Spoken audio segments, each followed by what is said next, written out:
We took a 71-day grand cruise around South America on Silver Sea Silver Ray, and friends say, "Tell us about your cruise." And it's just too much to describe other than to say it was great. So I put together a presentation, 71 days in 78 minutes, which covers all the high points. So here we go. Okay, why this cruise? I was looking for a transatlantic cruise and stumbled upon this grand adventure, Fort Lauderdale to Fort Lauderdale. No flying. We could bring as much as we wanted, and we did. We had never been to most of these ports, and if you want to go to South America, it has to be during the Florida season. So here's our route through the Panama Canal, around South America, up and down the Amazon, back to Fort Lauderdale. What you're looking at is the back layer. There's another layer in front of this. Since we're not flying, we could bring as much as we wanted, but that doesn't mean we brought everything we needed or needed everything we brought. So we have a pretty big cabin, so we think everything will fit, and as a matter of fact, we actually had extra drawers. The cabin is pretty nice, but we can't stay in it for the entire voyage. That's the bad news. They created 10 custom lunch menus for us, and here are the dinner menus: vegan, gluten-free, seed oil-free. They have 10 different lunches and 10 different dinners, not your typical cruise cuisine. So for our first port, we approached Cozumel. The weather was really rough and windy, very windy, so we could not dock until late in the day. By the time we got docked and got into town, everything was closed. We finally found a grocery store which was open. "You know what, honey? I'm going to go to the store to pick up some eggs and a motorcycle. Do you need anything?" These buckets are not for sale. They have leaks in the roof, so the buckets are placed strategically all over the store, catching drips. So here we're getting back to the ship. It's not raining, but windy. The following morning, we're on our way to our tour of Chichen Itza. So look carefully here, and you'll see the Silver Ray in front of a giant NCL ship that just dwarfs us. We had to take a ferry to the mainland to get to Chichen Itza, and they don't like these things on the ferry. You can't bring a gun, can't bring pot, no knife, or a bomb with a lit fuse. You aren't supposed to light the fuse until you are on board. So here's where we're headed. We're in Isla Cozumel on the right, and we're going to Chichen Itza on the left. So we take a ferry across and then take a bus the rest of the way. So here we are at Chichen Itza, and they have a plaque, and what it means is you can't be shooting up the place in an armed conflict or you'll get in trouble. "How many times have I told you not to shoot up the wonders of the world? Wait till your father gets home." So there are all these carvings. This is a snake, and they pretend they know what they mean. So there's a game. They're telling us there's this game. You see that hoop up there with the red arrow? The trick is you're supposed to get a ball through that hoop. That's the game. Without using your hands, by bouncing it off of your hip. Now, and they aren't sure if the winners or the losers get killed after the game. That seems like a pretty significant detail. And where are the stands? Nobody's watching this life and death game? And this is the ball. Look at the size of that ball they're supposed to get through that ring. I don't think a major league pitcher or even a quarterback using his hands could get that ball through that hoop. Show me someone who can do that today if they were doing this way back when. And the tourists just line up. "Oh yeah, that makes sense." So here we are in front of the Chichen Itza Pyramid. It's one of the 7 modern wonders of the world, and there is significance to everything, and most of that makes sense. They took us out to a very nice lunch, but we ate too long and had to hurry back to catch the ferry, but that's another whole story. Now here, this is important, the driver is using his cell phone to keep up on his text messages, because if the driver is behind on his text messages, he might get nervous and have an accident. So it's important that he stays on top of his text messages, and we are lucky to have such a conscientious driver. Now this is a brand new bus, but the driver's window doesn't open. So he sends the guide out to pay the toll, but the guide is a little too short. So he says, "Okay, this is how you do it. I'm a little taller. I can do this." And it's a good thing the driver could do it. Otherwise, they would have come back to the bus and got me to do it. And then who would take the pictures? So this time there's actually a human. So the driver got out and paid the toll himself, and he got to stretch his arms and legs at the same time. Now, these are monkey bridges, and they put up these bridges because evidently there's been a lot of monkey roadkill, and that's not a good thing. So they put these bridges up, but I don't think the monkeys get it, because how do they know? They can't read a sign because they can't read Spanish or English. because they're monkeys. And they don't follow directions because they're monkeys. And I don't think you can train them. So the monkeys are supposed to cross the bridge. I think a better idea, maybe put up a watch out for monkeys sign or monkey crossing and see how the humans react. Because if you can't get humans to follow directions, forget about training monkeys because they're monkeys. I think it's well intentioned, but I have my doubts. I'd like to see how it works. Now here we are back at the ship, and Anna Maria went out in this nasty weather to get us avocado oil. The welcoming committee is out for us, which is very nice. Here's a dinner, which is very tasty, and a dessert that's even tastier. Now, Anna Maria is on the right. She's the head chef of Silversea, or a head chef, and she was on the first 10 days to train Michelle, who's posing with us, and who was our private sous chef. She did other things, but she prepared all our meals. Ricardo, with the desserts, is the pastry chef, who's doing a great job, as you see. So it's formal night, and if you're having trouble tying a bow tie, what do? You call the butler. But if a butler can't tie the tie either, he calls his associate, who can't tie it either. So luckily, I had a spare clip-on bow tie, which saved the day. Now we're at the Panama Canal, approaching the first locks on the Caribbean side, and you can see that the lock is full of water, so that has to drain out, and the gates will open up. We sail inside, they close the gates, let more water in, and up we go. Here's the Santa Maria, which was preceded by the Nina and the Pinta. Here the gates are closed, ready to fill up and take the next ship down. I have breakfast on the balcony every day, which is very nice. Here you can see the gates closing. We're about to enter Gatun Lake to cruise across to the Pacific side. And now you can see the boat going down. And they have these navigation markers all across the lake. There's a pilot on board every ship who knows the way, but they line up these markers, and that's how they keep going in the right direction. This is the Chagres River, which provides all the water and feeds the whole system. This is the Culebra Cut, which is the most difficult part of the project. We're approaching the Pacific locks, and that rowboat better get out of the way. Here are the viewing stands where they can watch us and we can watch them watching us, but it looks pretty hot down there. This is the dam which holds back all the water so the canal can operate. This is the other side of the dam, and you can see the difference in water level from the lake to the Pacific Ocean. And by the way, the tides on the Pacific side are very high, so it looks like this is probably high tide. The gates are opening, we're at sea level, and off we go. That was a great trip through the canal. That was the old canal. We have not been through the new canal. Here we can see Panama City, which is very modern. Our next stop is Manta, Ecuador, after 2 days at sea.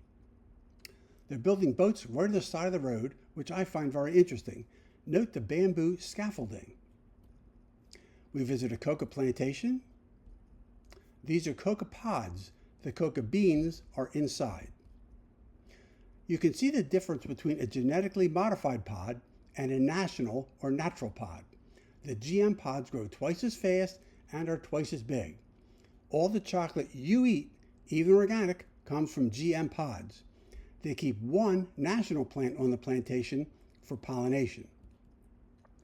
The wood from this tree is like a sponge, so it's not good for lumber, but it provides nice shade.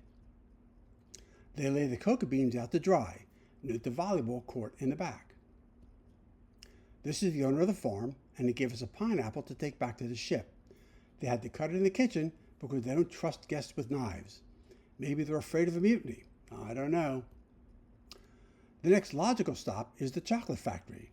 There's a bigger factory in Hershey, Pennsylvania. This was a good stop. We made chocolate treats.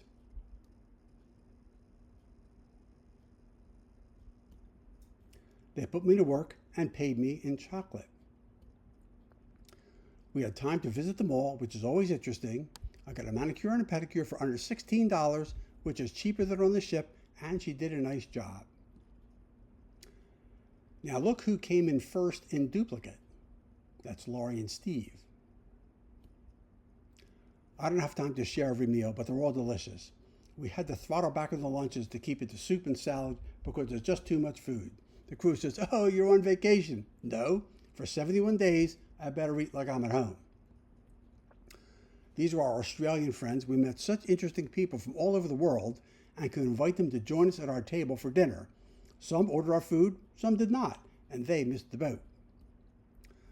So now we're in Lima. Doctors are on strike and the police are prepared. The doctors might come after you with a scalpel or a reflex hammer. Better hope nobody gets hurt. Shoe shine stands like this are all over the city. There's no excuse for dirty shoes.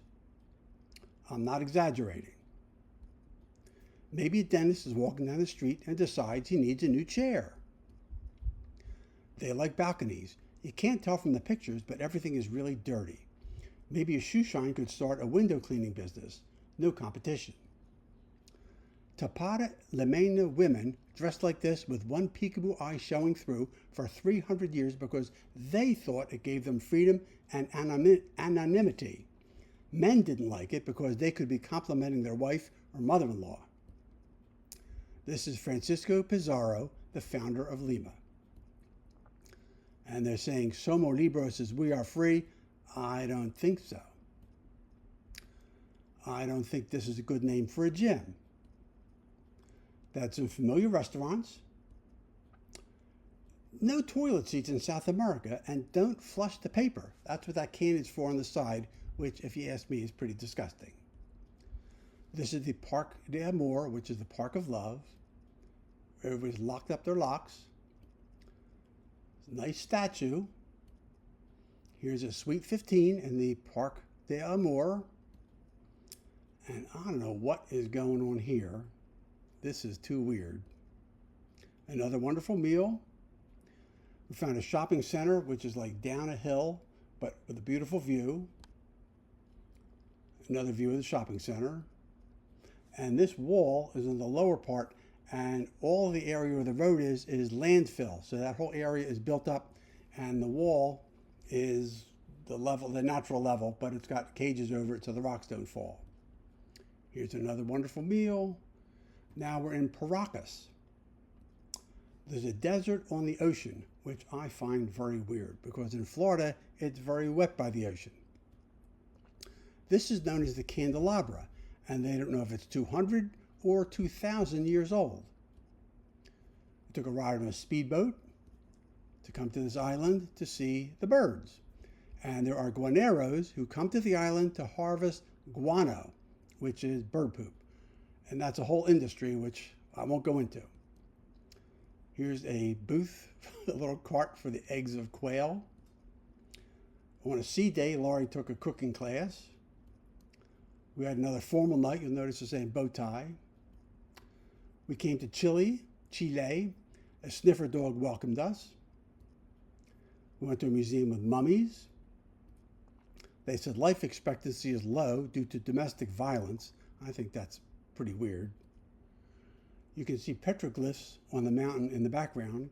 They took us to a nursery, but you couldn't buy any plants because what are you going to do with them? Here we're at the top of a hill, and I asked Sergeant Ormazabal to pose with us. How about a picture with your whole squad? This is what we got. Maybe just a little bit closer this time. Then we went to the Comandante Don Juan San Martin Military Museum. We'll try this one with just us. That's the view from the top without the police. And this is the mountain on which we took the picture. You can see the flag. And our bridge instructors walked up there. We took a bus. This church was designed by Gustav Eiffel. He heard that a previous church was wrecked in an earthquake. And I don't know if he donated, I don't know how it worked, but he built this church and it's all metal. And this is the interior. We found this missing toilet seat from Lima on the street. Who knows? Now this is really the toxic gym. There's a crane collapsed on top of the gym. It's a tragedy. Tried to buy jeans, all too short. The little girl wants some cotton candy. May I please have some cotton candy? And she dropped her dinero. Looked out on the balcony. I saw a hammerhead shark swimming by. Now we're in Coquimbo and La Serena, Chile, February 7th. Here's a lighthouse. And these dogs are crazy. I've heard this going on from the top of the lighthouse, came down, doing it again. So this must be a common theme for these dogs.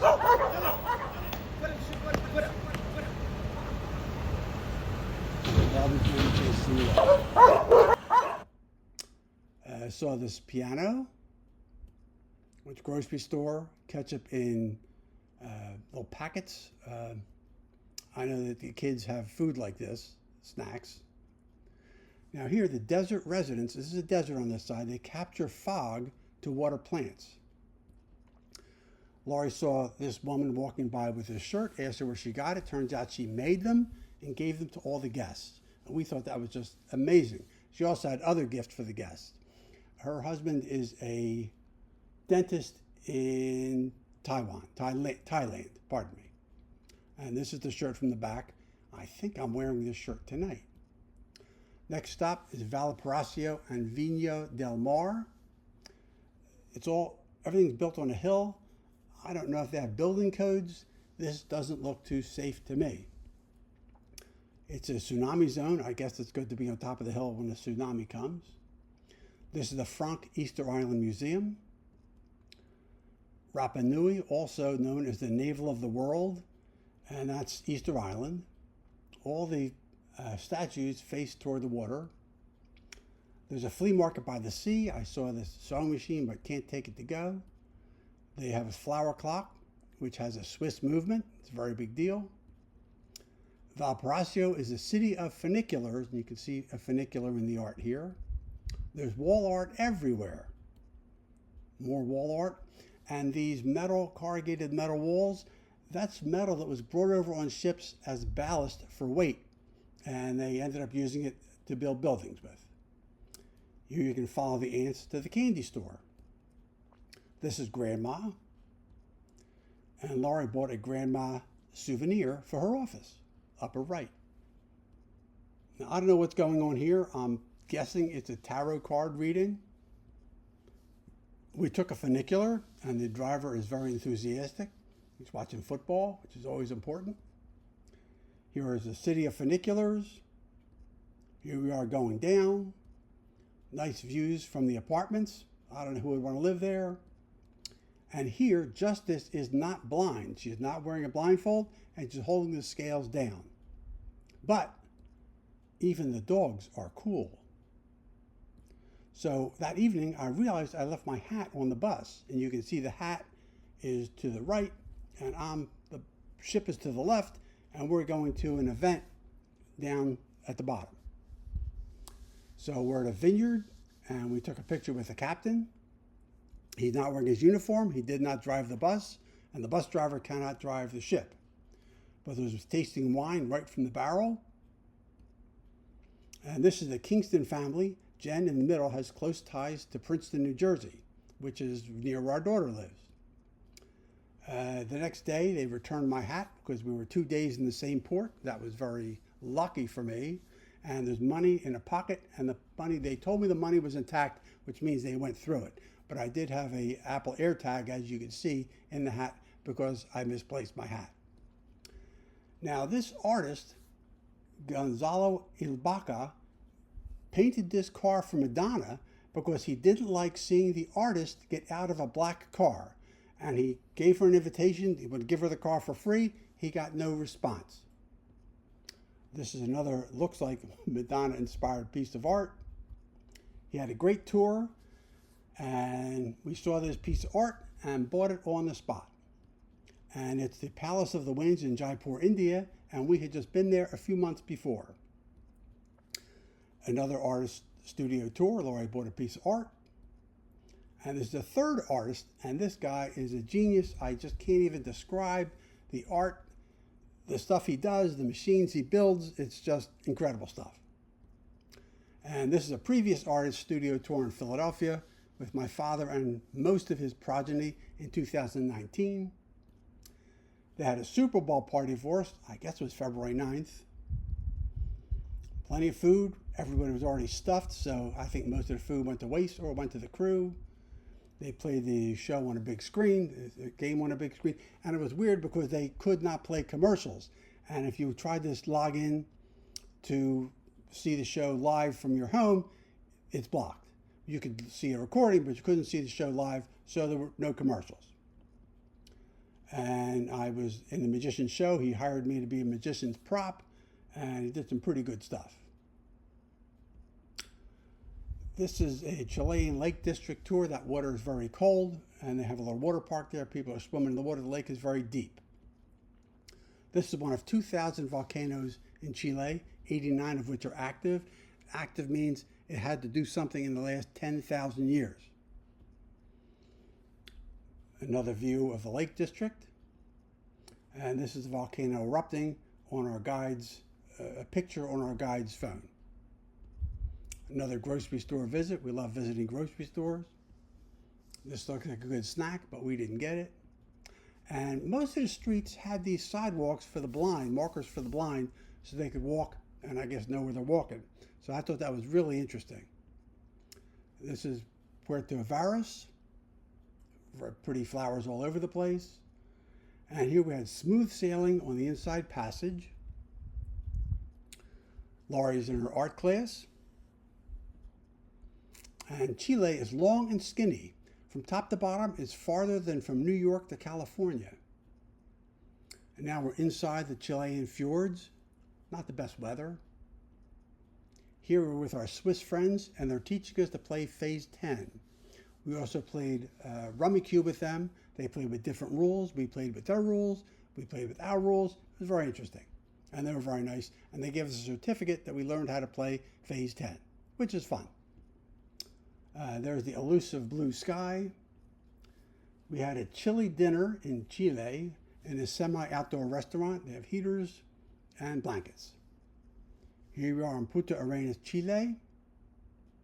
And they've got this tube on the pier for guests waiting to board ships. Went to a museum, and they had dioramas set up with indigenous people being civilized.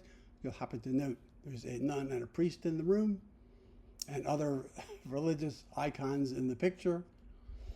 Despite the climate, these native people did not wear clothing. So you'll notice this strategic pose. They had whalebone chairs, among many other things. Then we went to a museum de Recrudo, which they have old-fashioned buildings. You can see how people lived in the olden days, and I am a sucker for this kind of stuff. It was really well done. Beautiful things, beautiful antiques. I just loved it. And here we can see that it's important as I use cash. What happened to the guy that sold for credit? What happened to the guy that sold for cash? You can see there's a big difference from their point of view. Now clothing is in style. And here the dentist is ready for you. Get some extra teeth. And that antique cars, farm implements, and way more, but I've got to keep moving. Ferdinand Magellan is very popular around here. Laurie found an art store and bought supplies. We saw some interesting trees on the walk back.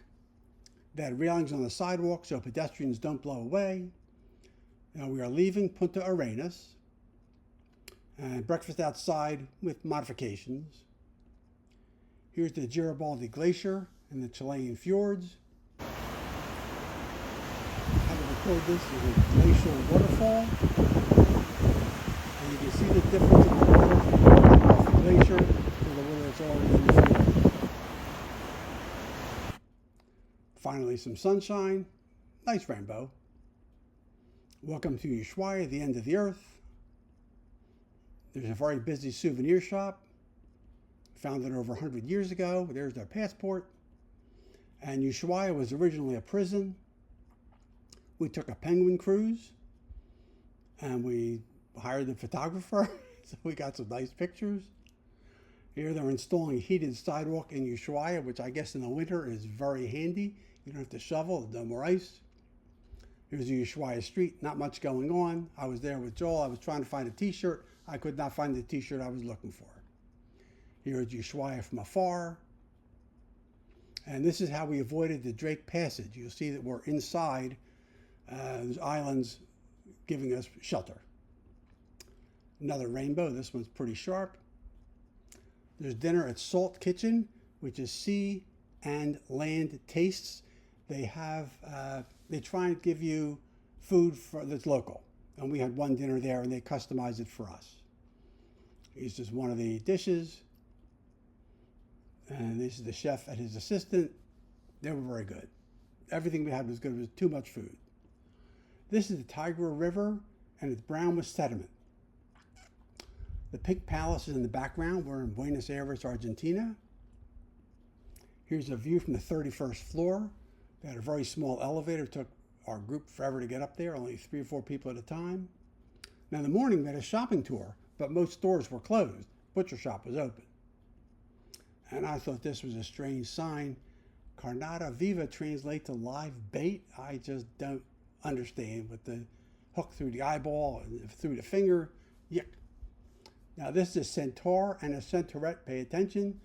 It looks like they're making baby scents. That's something you don't see every day. We went into the art district. I posed with a bombero, who's a fireman, very formal. We went into a bookstore, which is a former theater. The whole place was beautiful. I wish I could show you more pictures. We went to a Le Pain Quotidien for gluten-free bread for Lori, and no gluten-free bread. We were very disappointed. Here's artwork on the ceiling of a mall. Kind of racy artwork. It stimulates life or simulates life. They have a whole explanation. Here's Howard Johnson's. No orange roof. I was very confused. Here's the Empress New Clothes store. This looks like Mary C. I don't know if it really is, but it sure looks like her. And I got to pose with the late Pope. And they have stones outside the Pink Palace in memory of those who died from COVID.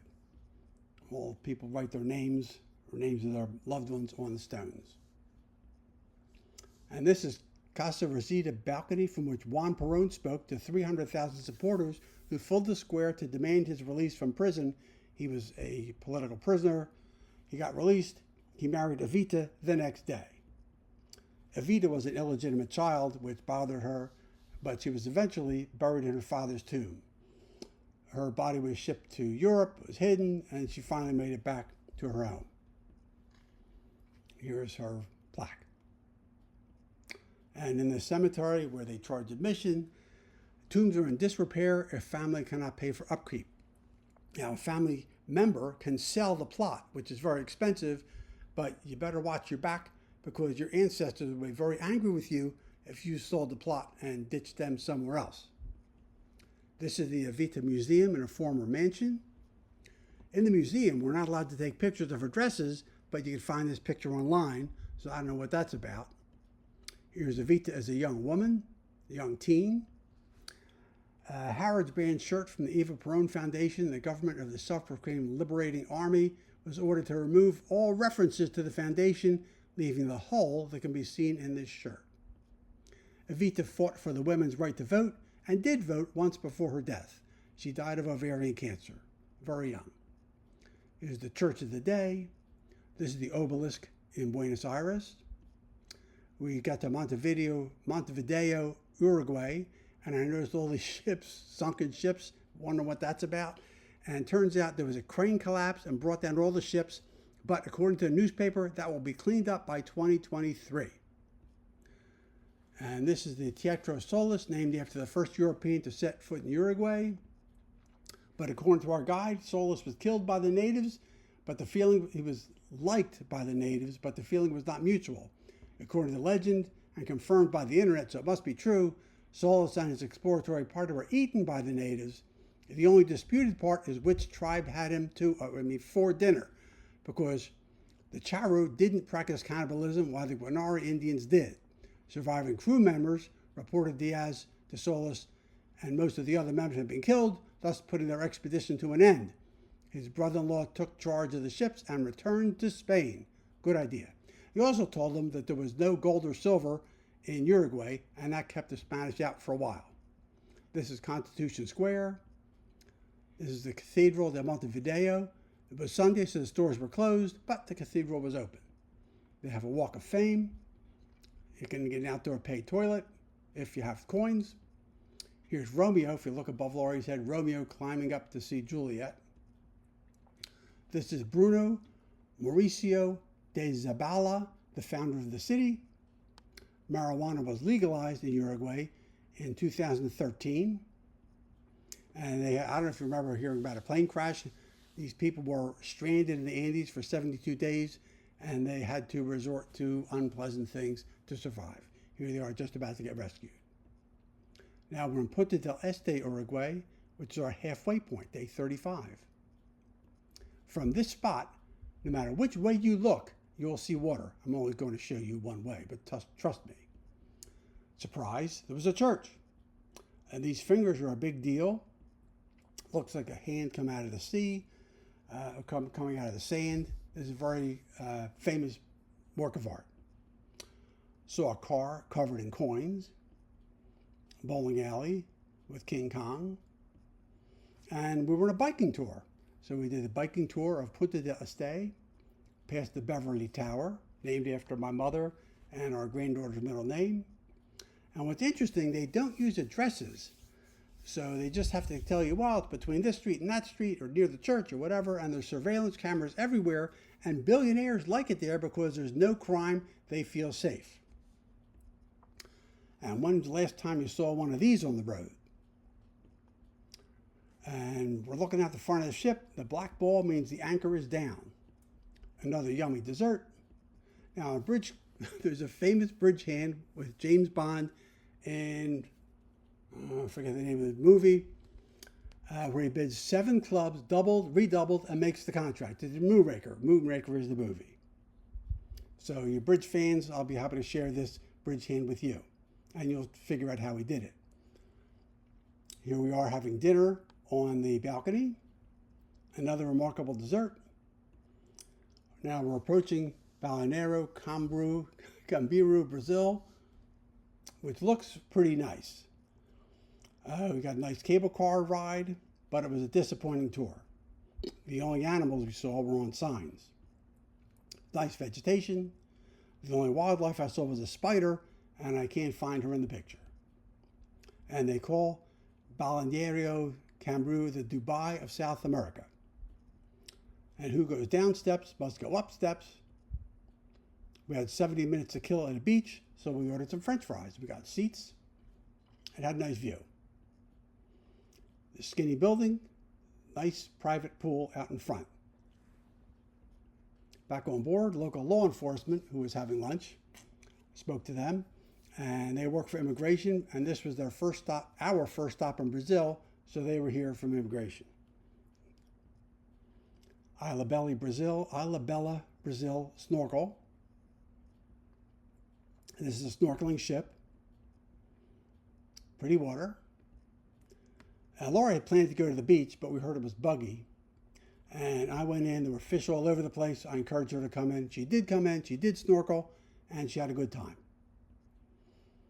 This is an online cuttlefish. I did see one, but I did not have a camera. So Laurie participated. It's a drift snorkel. You put a noodle across your chest and you drift past the island. Back on land, this gentleman sold us some candy for gifts. He also spoke English. We had a wonderful snack, church of the day, and that Christ out front was an interesting piece of art the way it was made with nuts and bolts. It was hot for us and we weren't wearing a fur coat. These are our friends Maxine and Glenn. Glenn is a rocket scientist. I think he's working on the dome to protect us with lasers. It's crazy stuff. This is Tom and Susan. They're sailors. They decided to take a trip, give everything up, and they sailed from California to Hawaii in the 70s before GPS. They had no refrigeration, and it's quite a fascinating story. And they also are bridge players. This is São Sebastião on the way to Rio. As we approach Rio, there's a party going on this pier. The house is the museum tomorrow. Now, keep in mind, these speakers are facing the other way.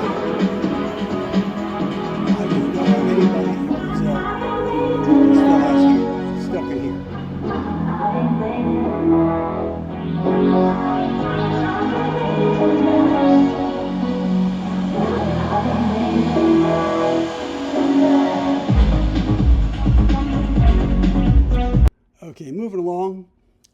It's hard to see in the picture, but follow the arrow. There's people climbing this rock wall.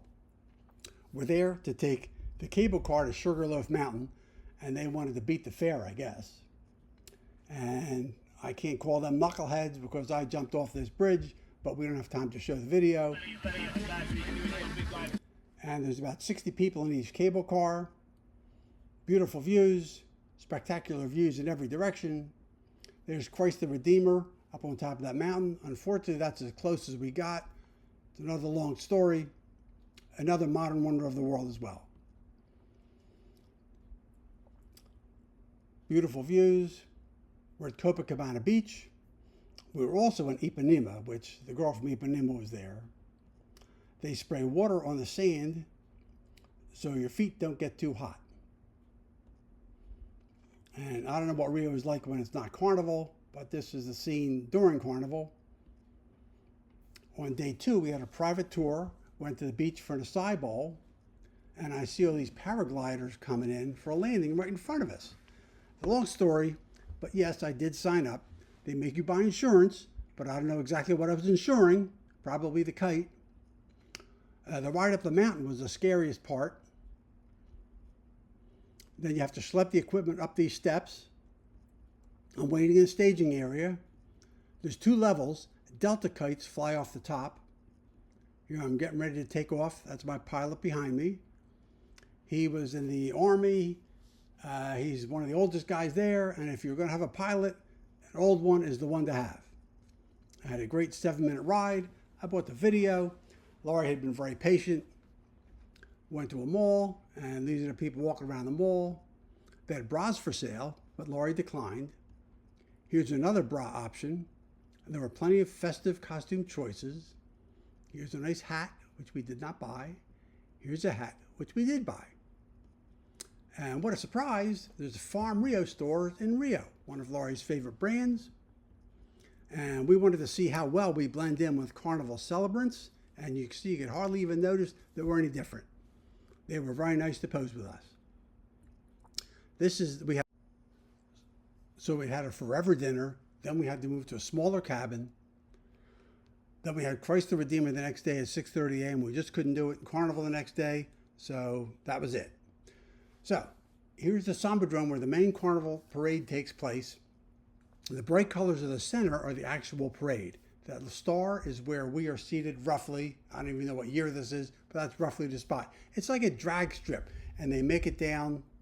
The whole parade comes down there with people, with floats. It's really something to see. They serve French fries. That was great. And here's a parade. Here's a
Okay, so we watched 2 80-minute presentations. We left at 1 a.m. after 2 schools, 80 minutes each. Each school has their own custom vacuums. And we should have ditched the tour the next day and stayed all night, but we didn't. And here's the tour the next day to Juga National Park. Should have skipped it, and that's it. So the next day, we're in Salvador de Bahia. It's March 6th, 2025. And that tall structure you see there is an elevator that takes you to the city that's above. And we found this peso store, which is like a dollar store. It was the highlight. It was just great. We got all kinds of stuff. And then there was, for the tour, there was a long bus ride that took us to the same spot we visited earlier. Here's the Church of the Day. And here they're dismantling a barricade they put up to protect this hotel during Carnival. And here we have festive shirts, but the tour was a dud. We just couldn't. We walked with these people that are beating drums. It was just awful, and we left. So then we found the clothing store, and I thought these were interesting restroom doors. This is the view as we left that evening. It's the sunset. You look through the rainstorms in the distance, about to go down the elevators. Next day, we're in forgettable Fortaleza, Brazil, March 9th. Right behind us is a planetarium. Again, is another Sunday. Everything's closed. The street is not in the best shape of repair. Watch your step. Everything's closed on Sunday except for the church, but they were having services, so I didn't want to hang out there. That was nice. They had a street market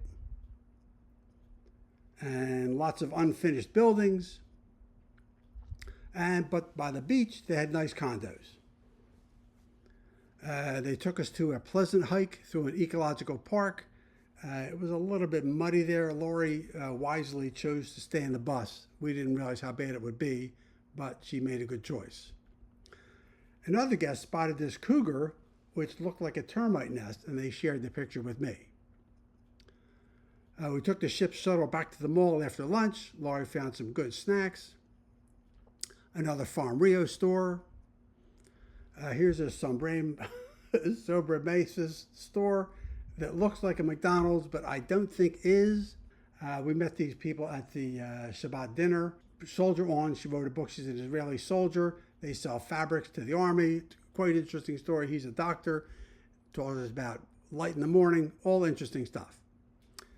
Next day is my birthday, March 10th. Lori gave me a very nice card with a personal message inside. She worked very hard to get this card done, and me, I'm oblivious to all her actions. So, this day we were visited by butterflies and moths at sea. This one actually flew into the cabin and stayed there until escorted out. And we are in the middle of nowhere at sea. And for all these butterflies to be coming in, I just don't understand where they came from. No visitors before or after my birthday. Just on that day, all these butterflies and moths come. And they're hanging out here. They kept me company during breakfast. The cabin steward went nuts. I think a little overboard. They make a big deal over birthdays. And this is my meditation class at Mirasol, my 65th birthday, March 10th, 2020. Immediately before the 6-foot rule and social distancing was invented, the world changed forever the very next day. So this is the muddy Atlantic as we approach the Amazon River on March 11th. How many bridges cross the 4,000-mile Amazon River? How many countries does the Amazon River flow through? Can you name them? So here's where we are. If you look at that red dot, we're at Santorini, so we're pretty much going up the river there.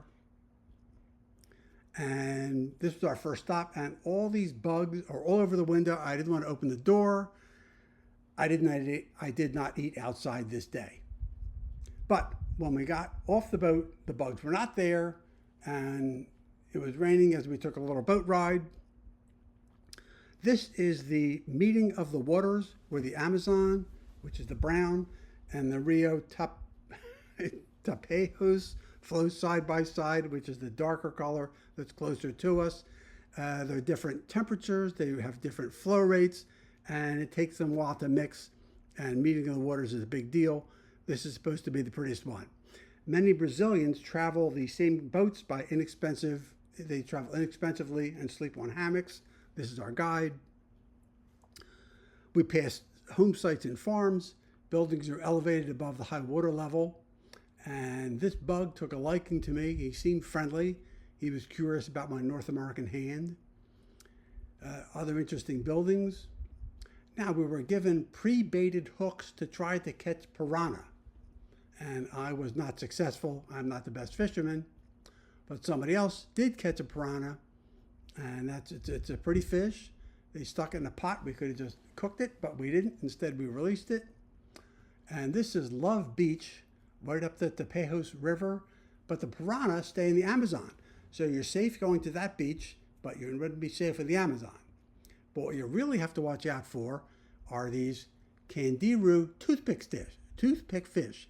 If you encounter one of them, you'll wish you met a piranha. The Candiru have the habit of swimming up into your urethra, and they follow the smell of pee. Once inside, they expand as they fill up with your blood, which may be uncomfortable, and they need to be surgically removed by amputation, which is also probably unpleasant and leaves you scarred both physically and mentally.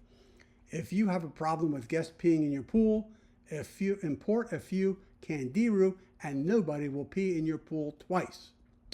And this is a fish scale, so you can imagine how big the fish is. And they use these scales as nail files. We did see some pink dolphin. This is kind of a show. They dangle some fish from a string to make the dolphin jump. And we went back to town after lunch, found a parrot payphone. When's the last time you saw a parrot payphone? When's the last time you saw a payphone? And did you know that L'Oreal makes Pepto-Bismol? And we thought this was the great name for a fun store. And now we're in Boca del Valeria, Brazil, March 14th. Only 18 days to go. It's a small town with only 75 residents. But they're hawking boat rides with these posters in English. Nobody speaks English. It's like they're being invaded by beings from another planet. And I guess they think we're beings from another planet. It was just really weird. The kids hold your hand. It's really weird. Children show off their pets, hoping for a gratuity. They show off unusual pets. Not many cats and dogs. This, I think, is a armadillo. Residents came from all around to meet us. And they got dressed up in costumes. This is, I think, a pirarucu, and these fish can grow to be 400 pounds. Another unusual pet. Another unusual pet. Nice costume. This girl has a pet turtle. Here's a locust on a leash. They do win the prize for the most unusual pets, I will say that. And here you have alligator on a leash. We had an alligator in college that was very interesting. I don't think they make good pets. They do have a very nice new school, and I think it looks a little too new, like unused kind of new. Students learn their ABCs, and it looks like they learned how to write in script. Of course, there's a church, but the church has a problem. Looks like they had a landslide. They must have had a big storm, and they were taking donations. I was happy to make a donation to help prepare the church. I think they're lucky the church is still there at all. And we did take a boat ride, not with this gentleman, maybe with his father. Off we go on our river cruise. But we promptly ran out of gas. So we stopped at a friend's house. And this Coke is the real energy drink that's filled with gas. Back on the river, off we go. He wanted to show us some lily pads. And here they are. They're very beautiful lily pads. But some grass got tangled around the propeller. So a man on another boat bit off a piece of string from his canopy for us. There he goes. At this point, I just want to get back to town, get back on our ship, because I didn't see a hotel in town, nor an airport. So if we get stranded and miss the Silver Ray, we are in big trouble. But we did make it back to town in time. The stores were still open for us. Everybody else is back on the ship. I didn't see a store for the locals. This is a shopping area for tourists. I bought a souvenir for my office. I like to buy something from a vendor with a $sign on her hat. This souvenir actually made it home intact, probably made in China. I learned later there was a person there who exchanged the American dollars we spent for Brazilian real, and I'm sure it was a favorable exchange rate. So we caught the last tender, and that was enough adventure for one day. There's a Shabbat gathering in the library. I'm still wearing my mask from Carnival. And we're in now Manaus, has a population of 2.4 million people. It's a large industrial center with over 600 major companies, including electronics companies, iPhone manufacturing, and that's all thanks to being a free trade zone. However, despite that status, there are still many abandoned high-rise buildings, at least around the port area. There are no roads to get here. Transportation is by river or air. So this opera house was built during the Golden Age, which would more accurately be called the Rubber Age. This is Noble Hall. They had events in here. This is the ceiling in the Noble Hall. They have got crystal mirrors on opposite walls to give the infinity effect. Noble Hall, beautiful floor. There's a Lego model of Teatro Amazonas, which is the building we're in. Lego used to have a factory here. This model was discovered in the factory after Lego moved out, and it was donated to the museum. The model is estimated to contain 30,000 pieces. I don't think this kit is available in the United States. It's pretty ornate, and no, that's not me sitting down there because I'm taking pictures from up here. The theater was originally built with 701 seats. Nobody knows why one extra seat. The presidential box was up front for visibility of the president, but was actually the worst seat in the house. So the presidential box was relocated to the center rear of the theater. The theater was restored in 1990, which is why it looks so good. And they've got these badges on the tops of columns to honor composers and stars. This is the view looking up. Again, a beautiful ceiling. Looks like there's a lot of wealth here. But unfortunately, there's a dark side to that story. The workers harvesting rubber were abused. The workday started at 4 a.m. while it was still dark, so they had to wear these uncomfortable headlamps. They had to buy the lamps, the headlamps, and the kerosene fuel from the company. There were promised jobs they could learn where they were promised jobs where they could earn good money and send money home. That was a lie. Workers had to buy their own boots, supplies, and even food from the company. The system was designed so the workers could never get out of debt, no matter how hard they worked. To keep control over the workers, the rubber barons had fake priests.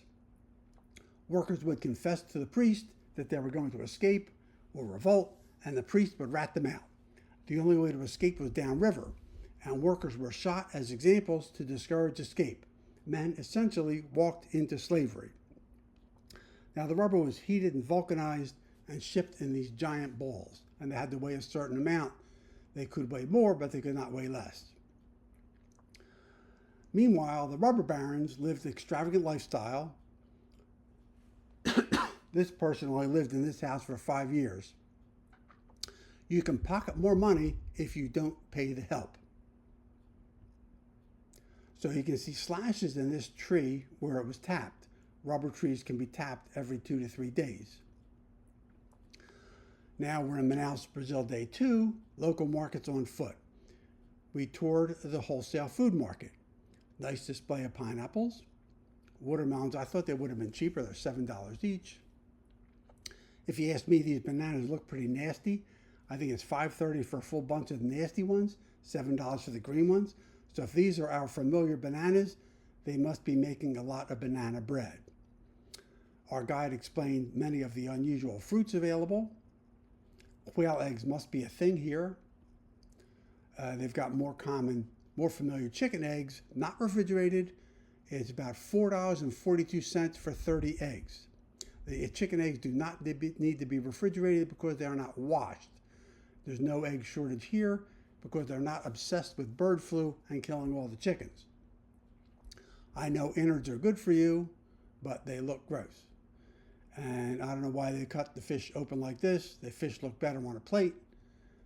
This is a better display. It's a very busy market. This cat knows where to hang out. I'll bet he gets plenty of scraps. Everybody's in business. This guy's got lamps for sale on his car. Next stop is the public market for souvenirs. Wouldn't you like this on your desk? I don't think I'd like it on my desk. But I could use a new hat, but I would need more gray. More stuff we don't need at the street market. The Shop Dope is a shoe store. Not sure about that's a good name either. This guarana has twice the caffeine of coffee beans, so this will give you a kick. One Brazilian real is about 18 cents. Another beautiful sunset. We're supposed to take a rainforest hike the next day to meet a tribe, but due to a weather misunderstanding, we missed it. Same sunset. Not our first mistake for this trip, nor our last. Another reason to return. So now we're back at the mall. You can get a laser peel. You can get rid of your wrinkles in a Botox clinic. And since you're feeling so good about yourself, you get the supplements straight from the rainforest. You can celebrate with a sextuple cheeseburger. Yum. I don't think they listed the calorie count. We're ferried ashore by local boats. So the next stop is Parintins, Brazil. We're ferried ashore by local boats. And note the hooks. These are local boats. And here's an internet photo of how these boats transport locals. This is the first class private cabin. Very nice. Shared restroom. Bring your own toilet paper, but don't flush it. But there is an actual toilet seat. Here's the local ferry. And we lucked out and got the only air-conditioned bus. We posed for performers before the show. Now this is the Boy Bimba show, and they had a special presentation put on the whole show just for our ship. I don't know what it cost, but it must cost a lot. The performance was just for our ship. These are the performers. It's quite a spectacle. Elaborate costumes and props. It's great for the locals who can't get to Rio for Carnival, which is probably everybody. Normally performed in the 40,000-seat Bumbadrome. More elaborate costumes.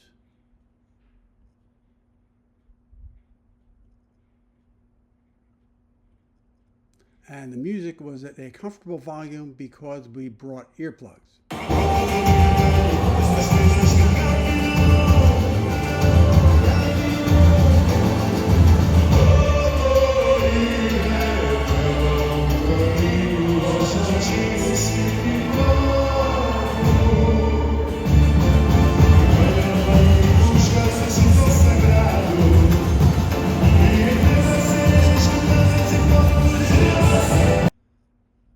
And it was a live performance by band and singers.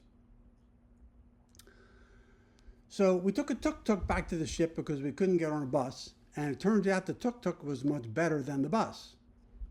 We stopped at a grocery store. I saw a Bug very much like my first car.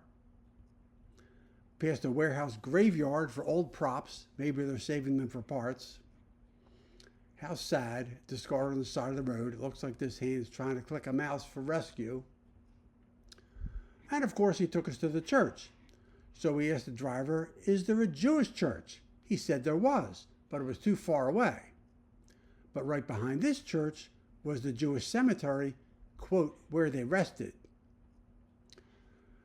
The driver told us through Google Translate we have a deep affection for Jews and respect we love.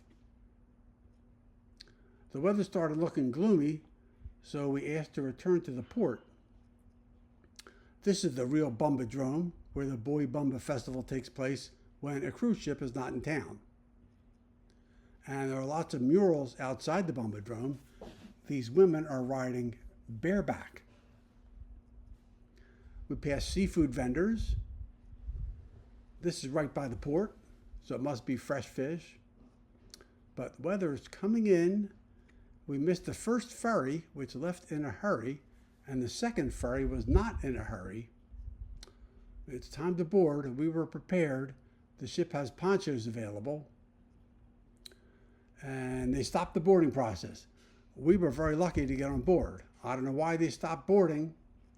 Eventually, they let the passengers board, but the crew had to pack it up. Next stop is Salvation Islands, French Guiana, March 21st. Salvation Islands are a group of 3 islands which served as a French penal colony for 100 years. We only visited Isle Royale, which is the reception center, which sounds inviting.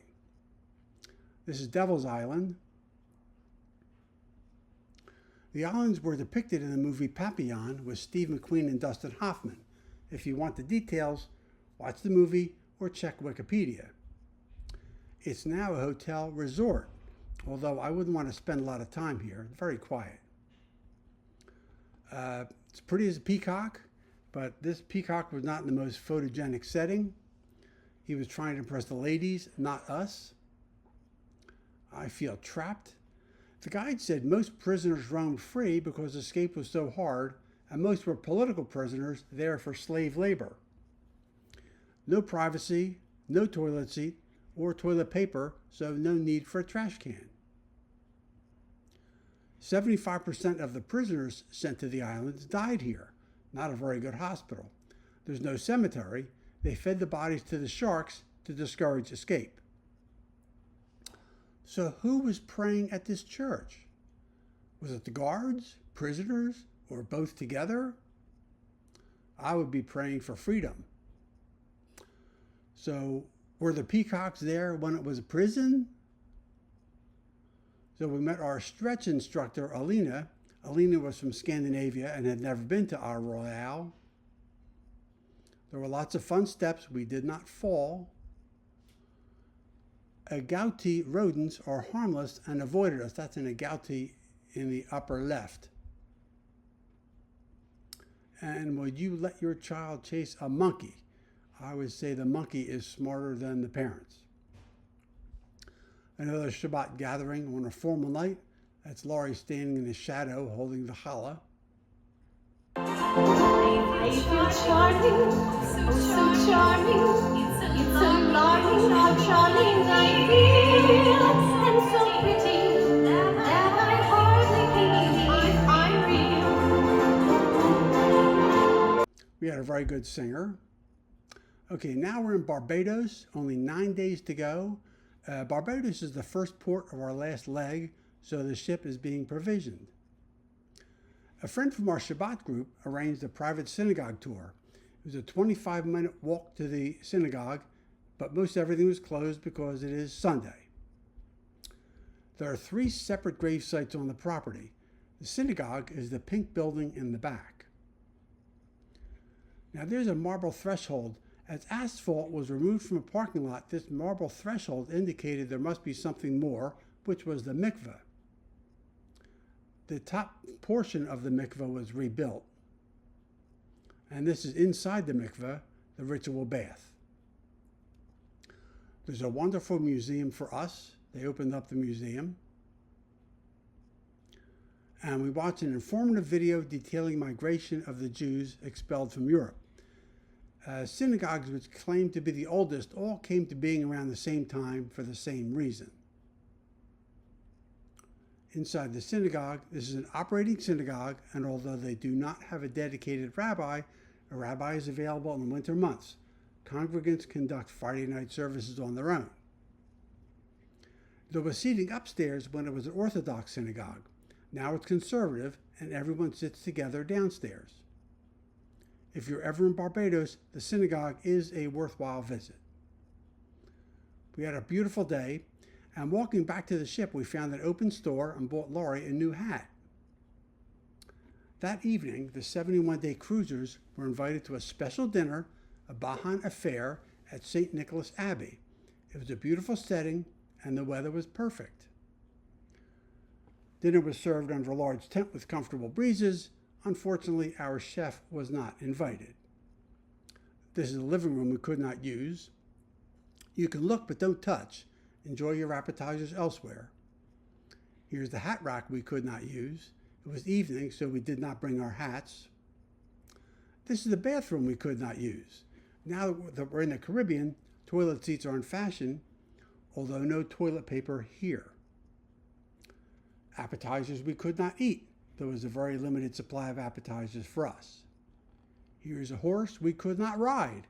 We did have a nice evening in spite of imperfections. Next stop is Bequa. I had 2 tours scheduled to Bequa today. The snorkel tour would not have been fun for Laurie. Small boat, raining, splashing, not her thing. The mysterious woman under the umbrella was to be my snorkel buddy. Mother Nature decided to foreclose on this development. The first house built was also the first house abandoned. You can notice the little rock slide. The story is that a couple woke up in the morning, went to the bathroom, heard a bang, and went out to find a rock sitting on the bed, and that was their last night. So getting my snorkel to fit was a challenge. My snorkel buddy happened to have an underwater camera. She did find some interesting fish. We were told how to find octopus, but they were better at hiding than I was at seeking. She shared her photos and movies with me. It was a worthwhile snorkeling experience, although I was skeptical at first. Turtles are so graceful underwater. I've only seen them lumbering along on land. I walked back to town rather than wait until after lunch for the boat. The walk back to town was pleasant, and I arrived at the dock early enough to enjoy a French fry feast with time to spare before I met Laurie.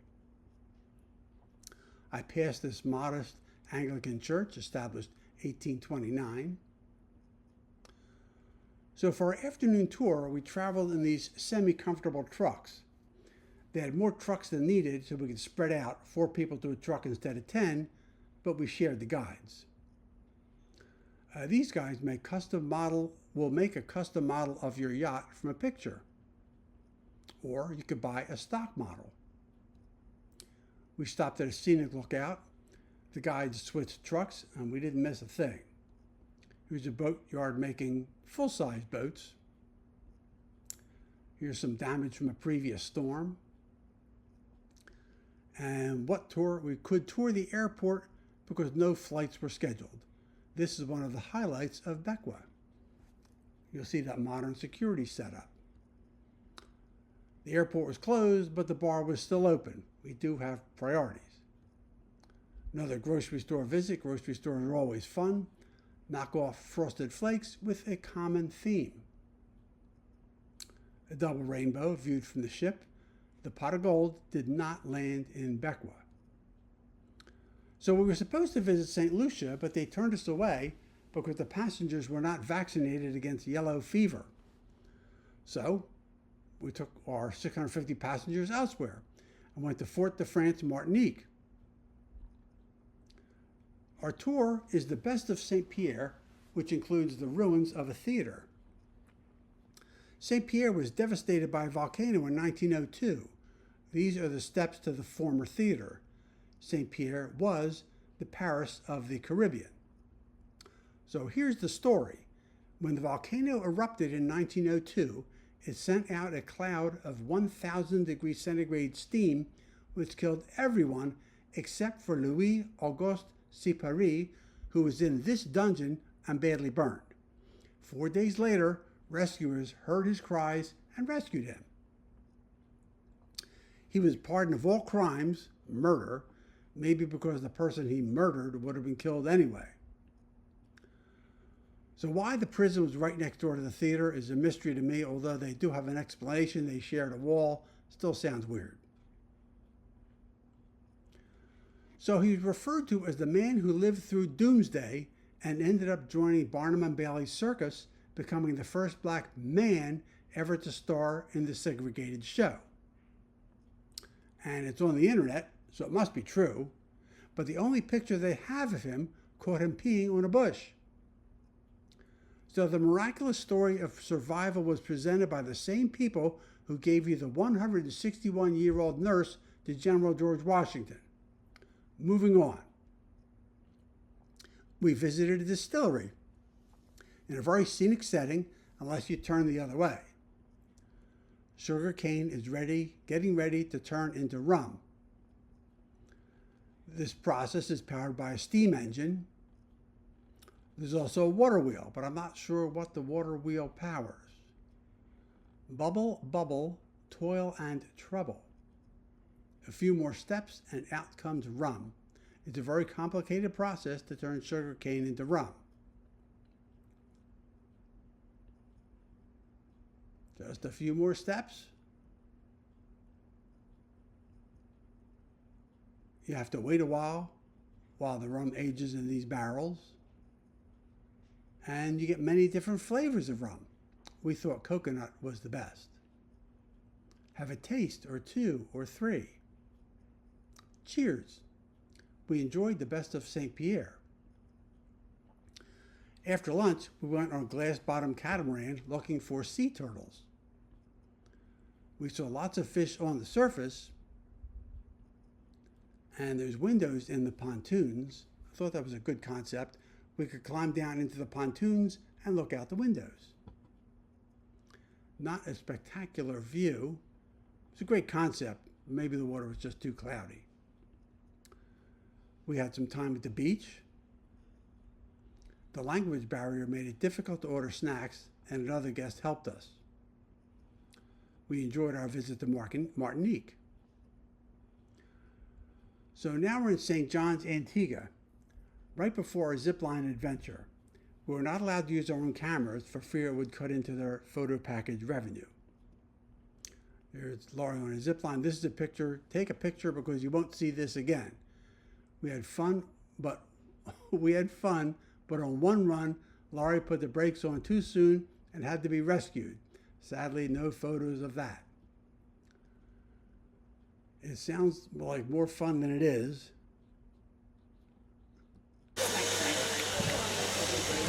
Zippity-doo-dah. It's exciting in your life as it is here. We do this about 13 times along the course. We have never done it, and now we have done it, and don't need to do it again. If you're looking for a thrill, find a bungee jump. We're back at the pier. Our Silver Ray was docked next to Silver Moon, and passengers from each ship were allowed a guest pass to tour the other.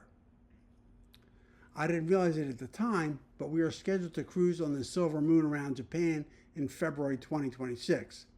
I would have paid closer attention.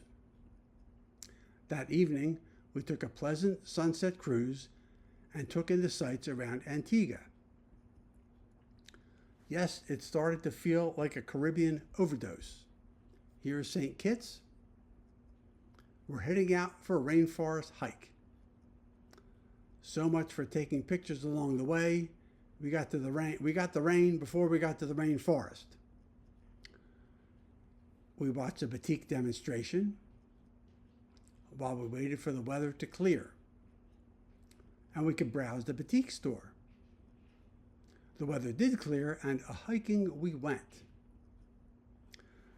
There's water pipes all along the way, and what I found most fascinating was that the original water pipes were made of asbestos. The story is that asbestos is harmful if you breathe it, but not when you drink it. And they're replacing the broken asbestos pipes with PVC. However, they've got this broken asbestos all over the place, and there's got to be fibers everywhere, so this can't be a good thing. Do we really know if PVC pipes are safer than asbestos? We only know what we're told. So that's too much to worry about right now. On with the hike. We were hiking to an old sugar factory. At least the weather cleared up. We decided to have lunch back on the ship, as good as this looked. And we did have a fun day in St. Kitts. Now in St. Thomas, the pandemic hit St. Thomas hard. Many stores were closed. It was not the St. Thomas we remembered. Very sad. We had planned to get dropped off back in Charlotte Amalie after our tour, but there was no need. We had seen enough. It's still a beautiful setting, so hopefully it will come back in a few years if the cruise ships keep coming. Our tour took us to an ecological park. It's a slightly better setting than Ile de Royale, but the ecological park was not photogenic. We visited a scenic gift shop. We had to pass through the scenic gift shop. There's the largest gift shop with the world's most expensive daiquiris. Use the exit at the far end to get to the scenic viewpoint. And here we are at the scenic viewpoint. We had better memories of St. Thomas. It's probably still a nice place to spend a week relaxing, which is what we had done with Laurie's parents when our kids were kids. This is our last Shabbat on board, and the crowd thins out. San Juan, Puerto Rico, our last stop. We're sailing into San Juan. Since I missed the Amazon rainforest, I signed up for this rainforest hike. Well, it's not quite the same. There's many trails to choose from unless you're on a Silver Sea hike. The park is still recovering from Hurricane Maria in 2017. I've been to Puerto Rico many times, but never visited the rainforest. I climbed the Yucaju Tower. Round and round we go. San Juan in the background, Steve in the foreground. This is the view from the top of the Yucaju Tower. No one could have ever guessed that I'm right-handed. Who goes up must go down. Notice how the up and down treads wear differently. This is the world's smallest gift shop. In just 2 days, I've been in both the largest and smallest gift shops. We actually did take a hike of sorts. There were art installations along the path, which at first I mistook for trash. The artist thoughtfully left explanations of his work for simpletons like me who don't get it right off the bat and mistake his art for trash. Isn't art what one would expect to find in a rainforest? This is the kind of art I would expect to find in a rainforest. But what do I know? We stopped for a treat on the way back to the ship. My hands were sticky after this work of art. And then we had a farewell party. We posed with a captain and an officer. We spent the next 2 days at sea packing. We thanked Martin, the food and beverage manager. Thanked Chef Michelle and our fabulous waiter, Jason. Collected our luggage in Fort Lauderdale. And much to my amazement, it all fit in one SUV. And we're finally heading home. I picked up my new car later that day, and we spent the next 2 weeks unpacking. Thank you for joining us on this brief recap of our grand South American voyage. If you liked this video and you'd like more details and pictures from this trip, as well as our adventure to India, go to funnysideoftravel.substack.com, where you'll find all of my posts with more details and pictures that I couldn't include here in the archive. You can subscribe for free, and you'll be on the list to receive amusing posts from our future trips. Our next big trip will be to Iceland and Greenland, which sounds really cool, and who knows what adventures await, so sign up today. Thanks for watching, and I hope you enjoyed this brief recap of our 71-day grand adventure.